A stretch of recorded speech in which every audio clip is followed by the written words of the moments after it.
Hello, Shane. All right. Hey, Sam. How's it going? It's going good. As always, man. It's always good when we can get to another Friday and kind of retrospect life and business and get to talk with you a little bit. So everything is good, man. How are you doing? I agree. Yeah, life is good, and we've got some warmer weather and sun coming, so that's always a nice thing to have heading into the weekend, especially after what's been a pretty long winter this year. Lots of cold weather and snow, so the sunshine and warm weather is nice. Got spirits and energy up, and yeah, coming off for me personally, coming off of a little getaway trip for doing some snowboarding on our annual guys ski and snowboard trip that I do every year. So coming off of that, feeling refreshed, reset, and while I was out there, I got to spend some time really thinking about where things are at as far as what I would call the broader sector of like knowledge workers. And for me specifically in the engineering space, what does working look like right now today for most companies? What does it look like for kind of AI forward companies? And what do the next 3 5 years hold for us? And I don't think many people can project what it's going to look like that far out, but I've got some interesting hot takes. I'd love to share those. And before we get into that, I'm curious your thoughts on that. Hit us with it, man. I've also had similar moments this week where I was thinking about what to post on LinkedIn, and I had a moment of like, where are we as an industry? I've been thinking a lot about that. And I think being in the discourse so much, um, sometimes you get wrapped up with the external conversations and you don't have it, you don't give yourself the room, like sometimes a physical room to kind of be with your own thoughts. Um, yeah, and I've got some thoughts as far as like the SEO industry, where we're at right now, and yeah, just kind of a maybe a strong reminder to myself, but also other SEOs out there on where our focus should be with everything going on, and the feelings of overwhelm of trying to keep up with everything as best as possible. I think it's a good time for us to take a step back and assess where we're at and look to the future. So. Um, yeah, like you said, we can predict all we want, but I think let's be realistic about not only the current state, but what we think will be worthwhile trends and technologies that are worth our time, both from business owners' perspective, the things that we should layer into our services, um, things that we should take the time to learn more about, and then some of the other stuff that feels more just maybe fear mongering, FOMO, and maybe just classic shiny object syndrome. So I'll kick it to you, man. I mean, hit us with what you think, where we're at right now in the AI space and where you think it's moving forward. Yeah, it's one of those things where there's certainly so much hype, there's so much information out there, and it's also changing so rapidly now, almost weekly at this point, and into some degree, if you really tracked it, almost daily. So there's just so much going on out there that I think it does help to look a little bit at the zoom out, look at the macro trends. What are we seeing here? And try and keep it like we always do here. Growth in an authentic way that's actually applicable based on what we're seeing from two of us, yourself, myself, where we're not only just kind of like riding the hype train, we're actually like implementing and doing these things day to day, trialing it, getting out there, putting it into practice to see what is actually working and what's not, and where we think it's going to help in the future and where it's going. But um, yeah, I would say for some reason it feels like to me the end of 2025, like almost like the holiday break for me, like over December into January, there was just this shift all of the sudden with a number of things that happened. But really, I would say today's state, and as far as February 2026, things are feeling very agentic in my world. And that's got me thinking a lot about what are the things that humans are going to be doing in the future, and where do we fit into this? Because I think for the first time ever, there is a real line of sight on creating something, and that something being artificial intelligence, AI. I think that there's a line of sight on creating that entity, I'll call it, or technology, which is smarter and has more knowledge than humans. And so that's a first in the overall scheme of humanity, right? Is like actually having an entity that has superior knowledge and intelligence to humans. And so this is a brand new world. And what sparked a lot of this for me was on on my ski vacation, my ski trip that I do, I was listening to an audiobook called the first one that's called The Singularity is Near. And since that was published around 2019, and since then there's actually a newer copy, that newer version that's called The Singularity is Nearer, and that was, I think, published in 2024. And it's been just an incredible read here on the first one about the singularity is near, talking about the different, I think he calls them the different epochs. And so when we're thinking through like these technological evolutions, it's one of the really big takeaways that I got from it is that as things are changing, if you're looking at a really small time sliver, it seems like the changes are incremental and linear, and they stay incremental and linear until they go exponential. And then when you hit that inflection point of things going exponential, it just completely changes everything about whatever the progress and transformation is.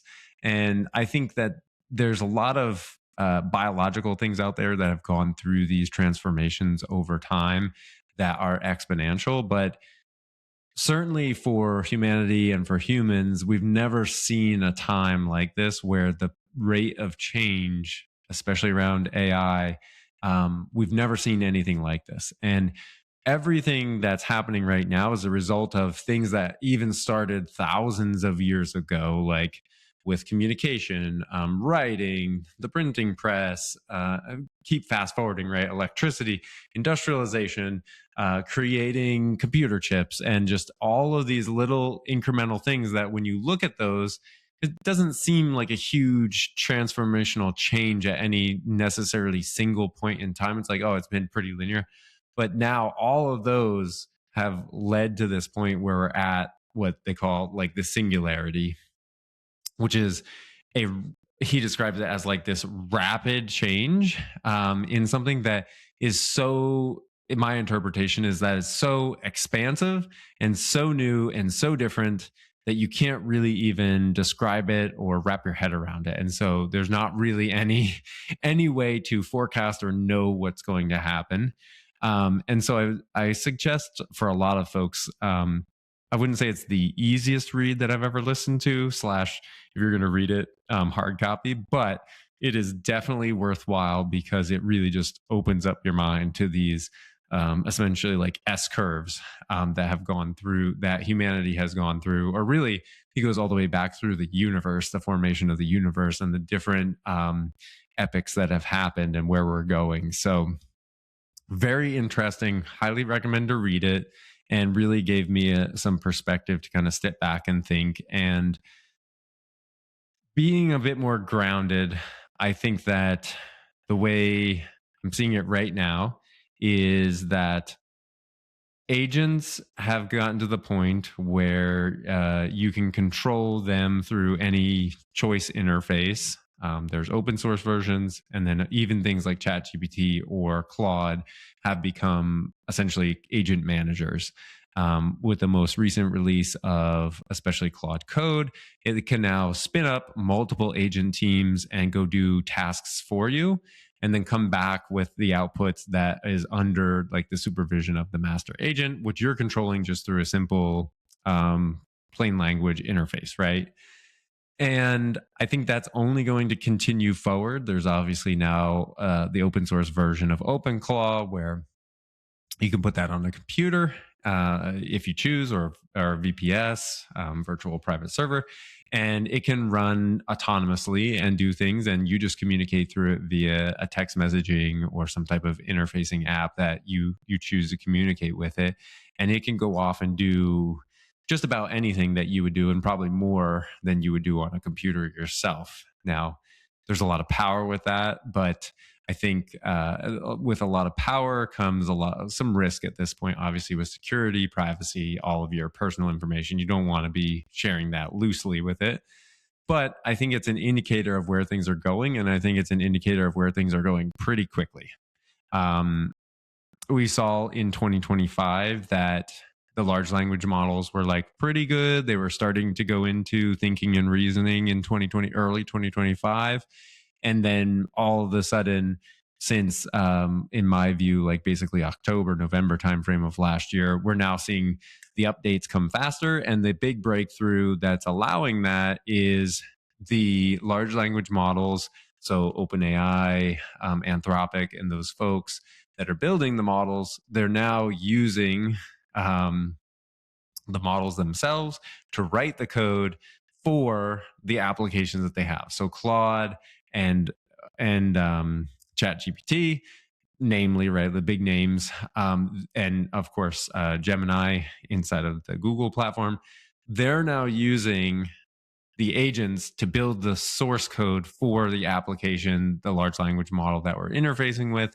And so now that iteration is just that much faster and that much more at times useful. And so it's wild to see that change. And I think that point is probably the inflection point of where now the artificial intelligence is good enough to write its own code to continue to refine and in a self-recursive manner improve its own intelligence. So uh, to me, I think that this is the start of the really, really, really big transformation, and this year is going to be quite a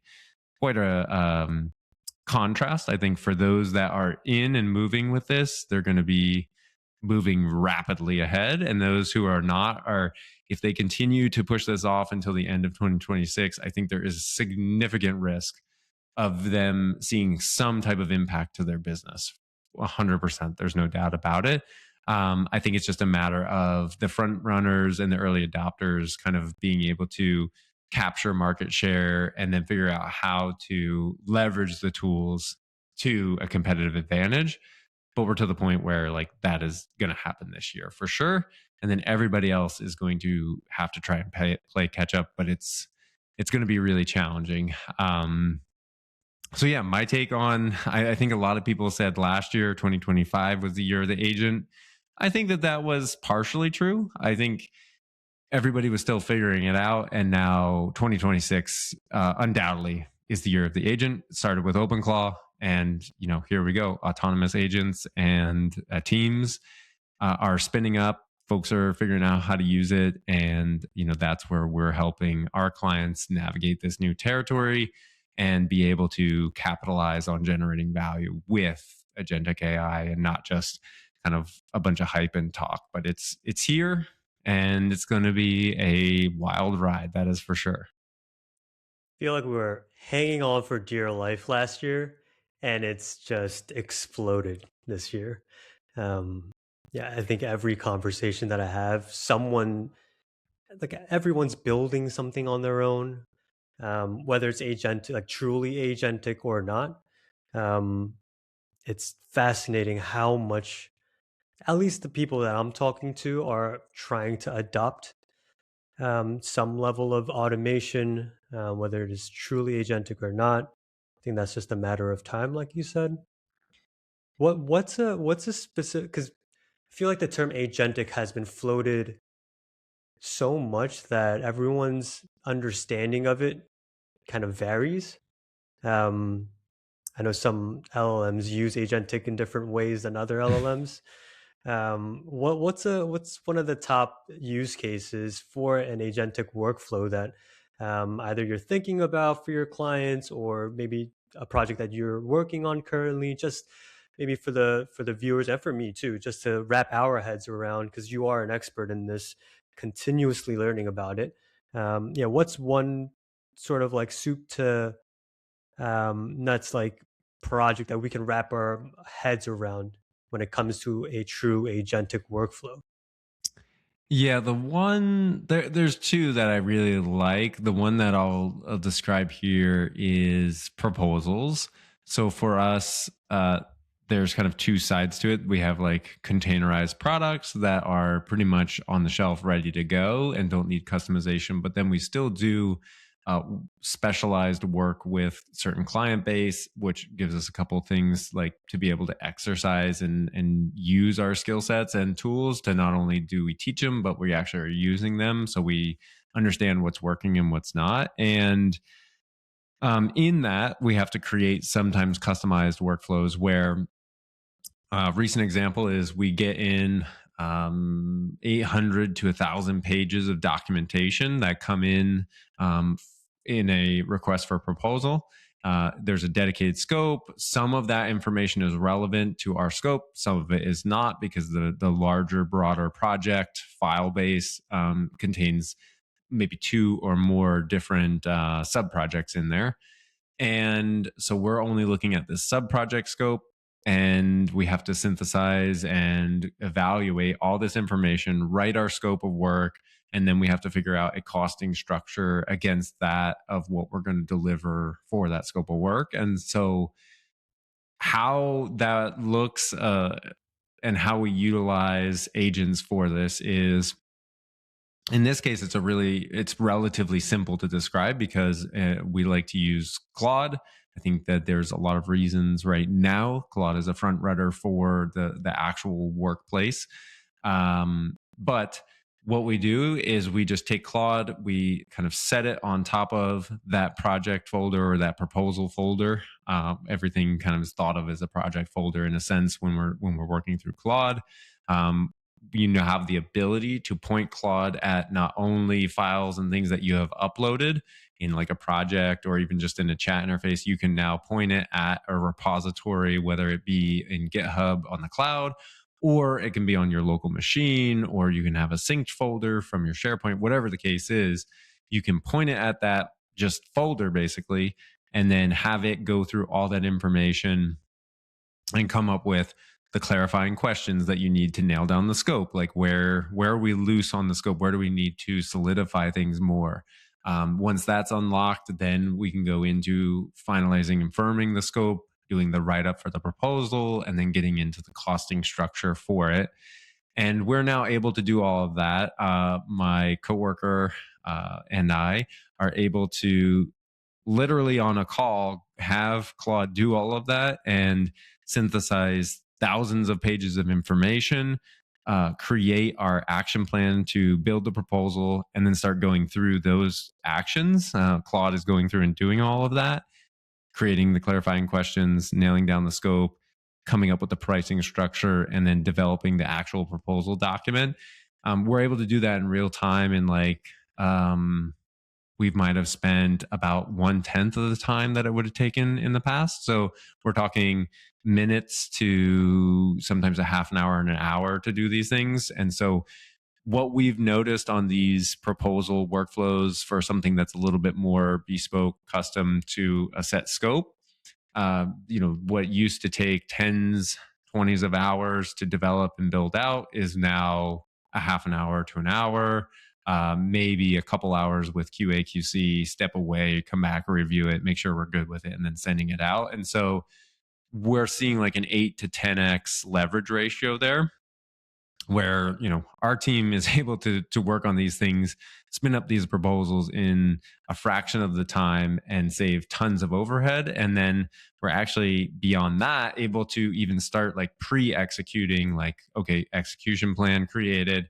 all the stuff that you would ideally like to have done before you actually went into a project. We can do that now because it's not resource constrained, and it's the budget required to do it is very, very low. So yeah, that's one where by utilizing Claude, it will spin up its own agents, it creates its own task and action plan essentially, and then they go down. It decides how many agents it needs to go do all those other set tasks to get the work done for the proposal.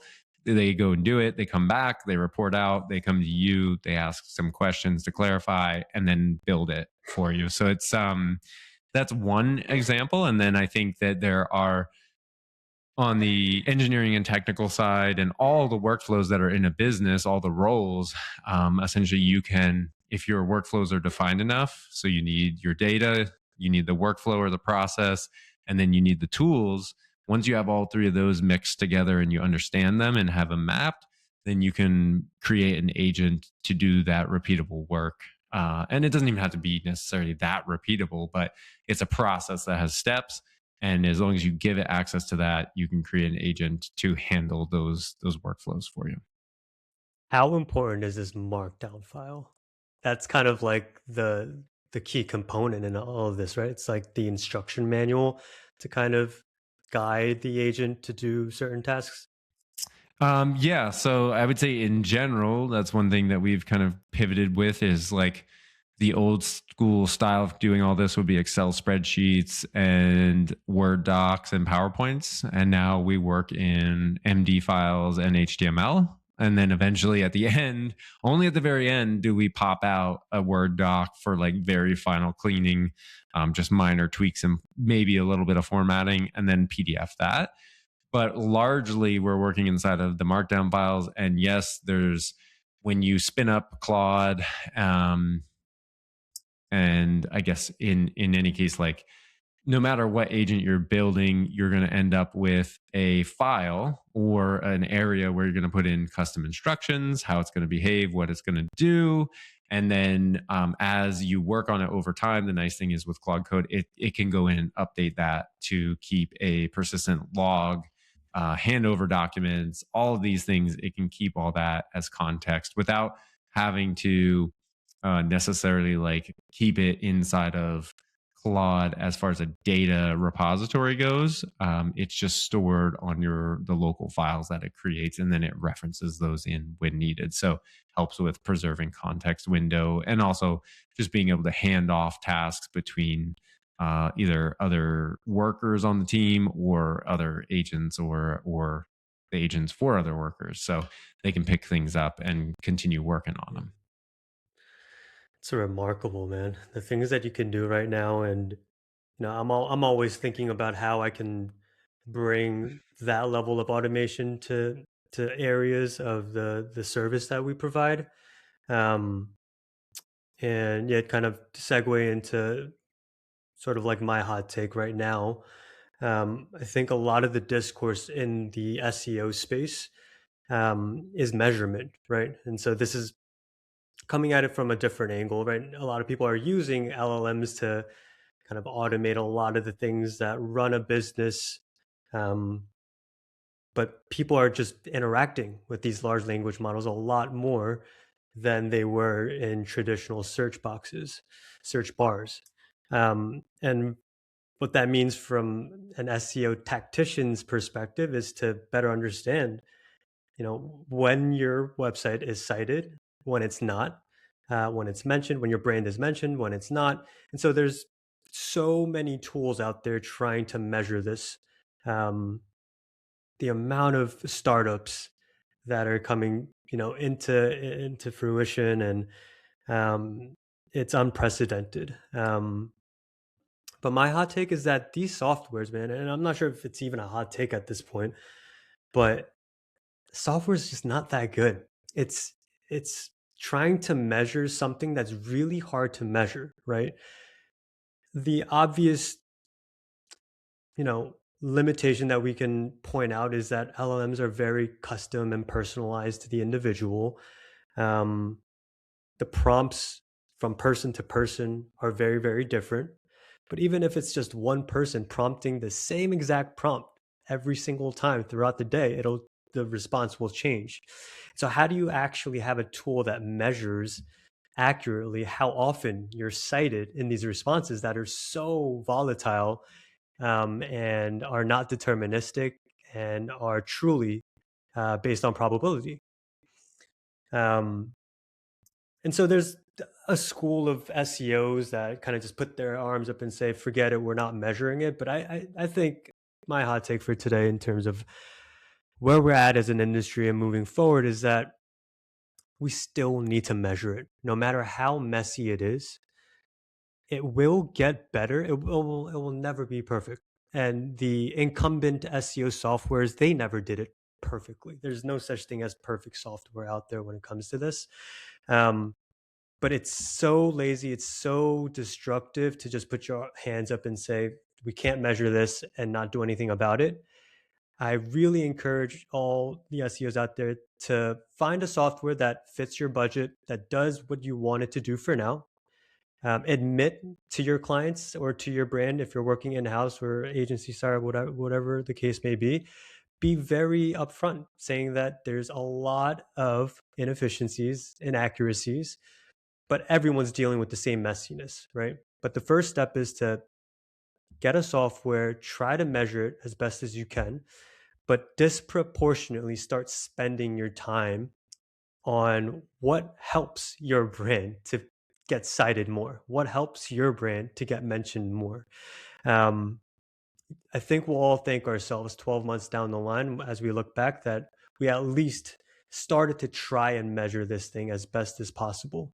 Um, for any listeners that are curious, we're starting to build out some level of a structured approach to figuring out what prompts to track in these softwares. Um, but yeah, we're not spending so much time beyond that. We're really starting to focus much more on what's really going to help visibility, and the amount of times that we're getting cited. So yeah, I've been getting so many different opinions on SEO or GEO software. And that's where I currently stand right now. You would rather be part of the wave than kind of get left behind, because the softwares are going to get better. In fact, depending on, if you're running your own shop, you might be putting yourself at risk by not even having the software. It's kind of a necessary evil right now. And I'm sure every single client wants to see some level of data around this. So if that's not reason enough, take heed to at least, my opinion here that, you know, better to start now, ride the wave. If it turns out to be nothing, it was a good learning experience. But most likely, the software will get better, and you'll certainly have a leg up down the road. Oh man, that's a great point there, because I think that's universally true for all. I mean, all businesses and really all positions within businesses that are knowledge workers. And so the way I kind of think of this is, if you anyway interact with data and information, I mean, there's probably not a ton of people out there, but there's probably still some who are handwriting, doing things manually, right? There's that smaller contingent, but those folks plus anybody who interfaces and works on a computer to any extent, your the way that you work and what you currently do is for sure going to change over the next 24 months. It's going to change dramatically. There's no doubt about it.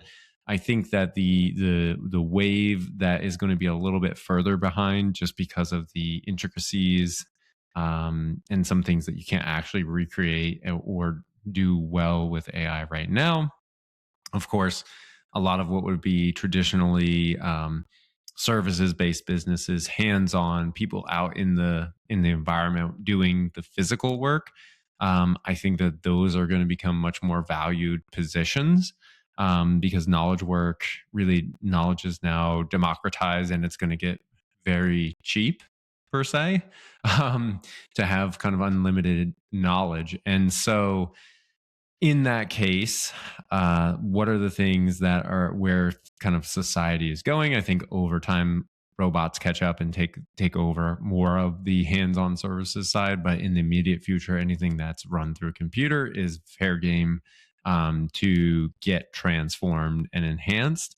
And so, like you said, as far as riding the wave, and like tools that are there today, right now, they might not be perfect, but they're the first iteration, and we know that the speed at which this is all changing is like not only exponential, but it's actually an exponential to an exponential, because the rate of change is exponential right now. So, um, Yeah, if you and at that pace and what that looks like, if you miss it, then it's going to just be like a rocket ship, and it will just be out of here before you have a chance to even like realize what happened. So, yeah, definitely staying up, being around people who are at the bleeding edge of this. Some folks that I interact with and in different networking groups, coaching groups with, one instance of this and just kind of show the sign of the times for like anybody who's a knowledge worker, creative in the digital sphere in general. One company, they took actually, it's a portfolio of companies. They took the entire company out of the office for 2 days to do an AI hackathon to do a couple things. One is to learn how to code and build apps in software. And the second is to figure out how to utilize that skill set to build something to help their specific workflows. And then obviously, the most impactful tool that gets built, they get an award or a reward and an award for that. But these are people at the leading edge, where they're trying, they're pushing towards, and their goal is really 92% of their work done by AI, and then the person is left doing the 8% that the human has to be involved with and kind of put that human touch on it.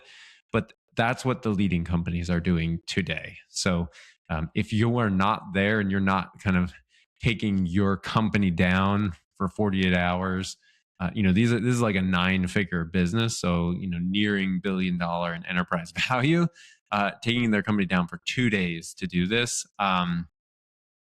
Like, there is no stronger signal out there than you need to at least get started, have a conversation. If you're in SEO, GEO, get a hold of Sam Lee, Key Rise Consulting, especially on LinkedIn, I know. And if you're in more of a general space, or especially in the engineering space, please reach out to me, Instagram at Shane Chalupa, CHALUPA, and engage, because we're happy to share information, knowledge, get you started. But yeah, I would say right now, the summary of my hot take is like, do not delay. I would say that there's nothing more that I dislike than like hype and fear mongering and all of that. But I can just tell you from the people that I follow, the rooms that I'm in, the conversations that I'm having, like, now is the time. And if we miss this time over the next probably 6 months, 6 to 12 months, if you miss it, it's going to be really painful. Like, there's no doubt about it. Just because the gains and the advantage are going to be almost insurmountable. Yeah, yeah. And look, like, just be thirsty for knowledge, right? And I'll bring this full circle here for us. Like, I could easily just put my arms up and say, like, the GEO softwares out there, they kind of suck, right? That's kind of my hot take. They suck right now. They're gonna get better. But I didn't take the lazy route and just say, "Oh, I'll come back to it in like 6 months and reassess." I bit the bullet. I, subscribed to something that did the job, but I knew wasn't really good. Um, but even taking that step can lead to other thoughts. Like, as an example, and this now brings it all full circle about in terms of how, I'm as an SEO agency founder, like, how am I looking to leverage large language models to automate, maybe not to the fullest of like an agentic workflow yet, but how am I leveraging all these LLM skills that I'm building along the way and making best use of my GEO software? And so I'm now using, Claude Code. I like to use like directly in my terminal. I kind of like the user interface that way. But I'm building a web app that now connects the GEO software with traditional analytics like Google Analytics and Google Search Console. And now I just have a chat experience where I can say, hey, this product didn't generate as much revenue in January. Did something happen on Gemini? Or were we less visible on AI mode? And it talks to all of the various data sources and starts to get my mind running on, you know, a potential answer to that problem statement, right? And I don't think my mind would have gotten there this quickly if I hadn't taken the step to get the GEO software and start poking and prodding around what are the use cases of this software? Why is it valuable to me? How can it be valuable to my clients? Um, and yeah, I think just taking the step and knowing, of course, knowing what is a right and wrong decision, which is sometimes hard to decipher. But the more you learn about things and the more you stay up to date with all of the latest developments within your industry, you get to understand what truly is here to stay versus something that's just sort of fleeting.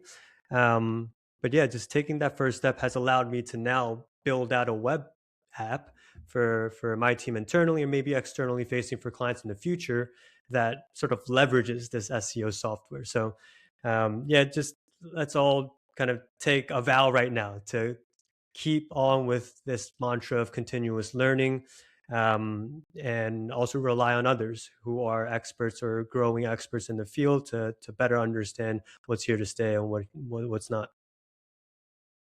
Yeah, I love that. I think that's a great sentiment and theme for the predictions for 2026.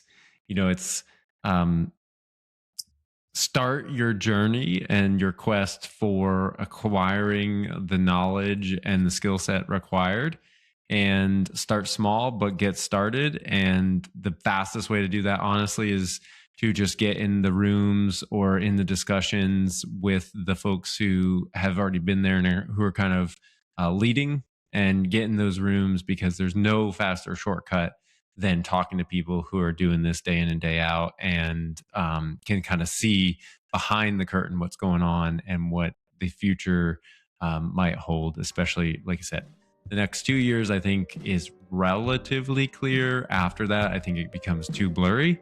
But there's definitely no better way to get started than to take that first step, make that investment, whether it be a tool or getting educated by some type of course, whatever it might be.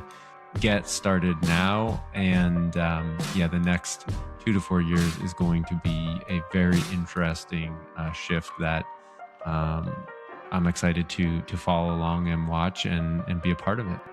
Absolutely. Well, thanks for sharing your knowledge as always, Shane, and we will catch you all on the next one. Yeah. Thanks, everybody.